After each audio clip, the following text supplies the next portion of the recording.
В эфире новости, в студии Павел Танин. Здравствуйте. 1 год в эфире. 1 февраля 2018 года в 12 часов дня начал свое вещание новый информационный телеканал «Якутия-24», который был создан на базе Саха-24. Это единственный телеканал в республике, который имеет собственное программирование и вещает круглосуточно. Прямые включения корреспондентов из городов и районов Якутии, столицы России и зарубежных стран позволяют доставлять зрителю новости максимально оперативно.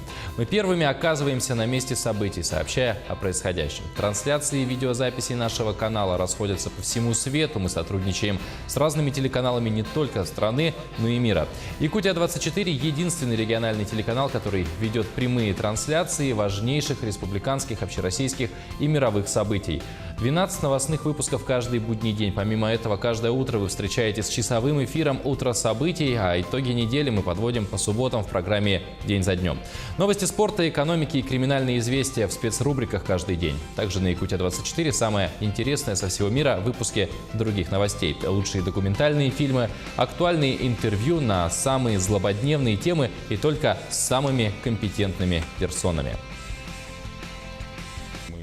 Работаем над собой, мы стараемся развиваться, смотреть наши упущения, чтобы завоевывать телевизионную аудиторию. Ну и в перспективе, конечно, мы постепенно будем уходить и осваивать другие пути распространения нашего контента. В первую очередь это интернет. Не надо забывать, что с мультиплексом у нас пока большие вопросы, но тем не менее спрос есть. В принципе, объем работы у нас есть, мы понимаем, и будем в ближайшие полгода уходить в сеть, чтобы не только мы были в кабельном вещании, но и, собственно, для тех, кто сидит в интернете. Ну а в честь праздника телеканал «Якутия-24» проводит сегодня День самоуправления. Вас ждут новости от самых известных деятелей политики, искусства, спорта и не только. О самых чрезвычайных происшествиях расскажут мастера своего дела старший инспектор ГИБДД Владимир Ощепков и старший помощник Следственного управления Следкома Республики по взаимодействию со СМИ Надежда Дворецкая. С экономическими новостями зрителей познакомят министр экономики Якутии Майя Данилова и заместитель министра Тимур Ханды. А известная спортсменка, чемпионка по бодибилдингу Наталья Сарай расскажет новости из мира спорта. Но это не все сюрпризы на сегодня. Известные персоны в качестве соведущих будут ждать вас в эфире в течение дня. Конечно, это прежде всего волнительно, потому что сосредоточиться